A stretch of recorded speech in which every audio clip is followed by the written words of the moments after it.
Well, thank you for the question about Netflix. I just covered this one in a live last week. I'm sorry you missed it. But yes, let me do catch you up because there is a lot to talk about with regards to NVIDIA. It's of course past, it's very recent past, and then what might be coming up in the next year for a couple of reasons.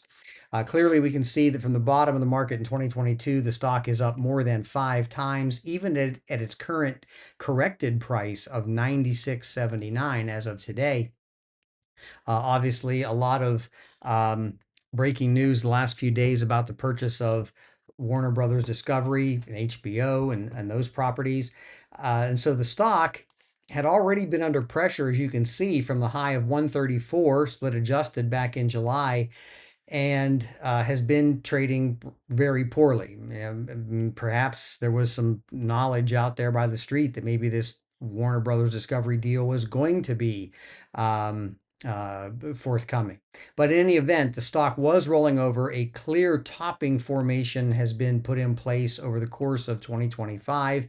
And now that has accelerated a little bit with the most recent news of the acquisition, the potential acquisition. The acquiring company usually does experience a negative price response to an acquisition, particularly one of this size. And the split. I have noted here a time level, the day of the 10-to-1 split. This is relevant because, as I talk about often with regards to companies, large and mega cap companies that split, and this company is a $400 billion market cap, quite a difference there. When a stock like this splits, numerous studies have shown, including my favorite from the Chicago Board Options Exchange, because it in fact impacts not just the stock, but it impacts the options trading as well, shows that companies of this size, when they split, particularly from a price of $1,000 or more, as Netflix did, tend to underperform the market and their peers for up to 12 months after the split. Now, that doesn't necessarily mean they're going to go down. When I say underperform, the market could continue to rise, and Netflix might just underperform the market, might rise more slowly than the broader market.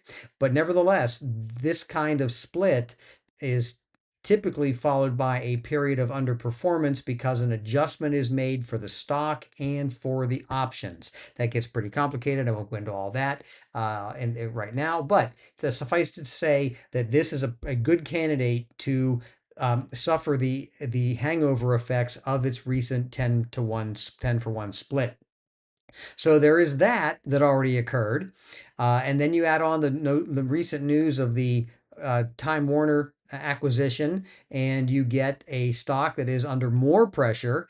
On our chart here, some notable lines.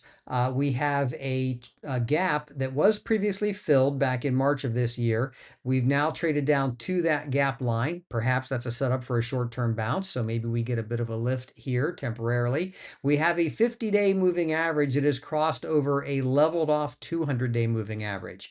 If that 200 keeps turning down, if these keep moving down, that is a negative as well. Some people refer to it as a death cross. I think that's a little bit too much marketing of the concept of a crossover, but in any event, it is considered a negative technical indicator, and we do see that forming as well. So my opinion is this. I had already said even last week, based on the breakdown to the trend line, based on the split that had just occurred a week or two earlier, that this stock was probably going to underperform, and we should be selling some call premium above. We could be selling some verticals, collecting some premium. Maybe it's a short candidate. Maybe it's going to drop some more. It certainly has some levels down here to which it could fall.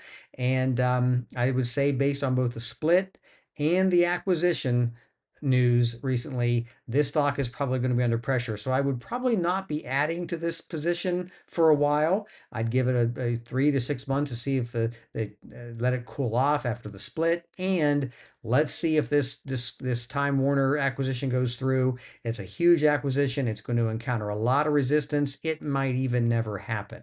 So and it's going to be more than a year before it does. So I would say the stock is cooled.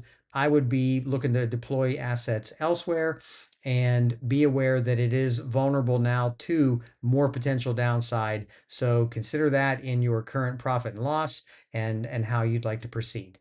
But I hope that's helpful. If you have any more specific questions about Netflix, feel free to shoot them over to me in a message and I will get back to you. Thanks and have a great evening. Take care.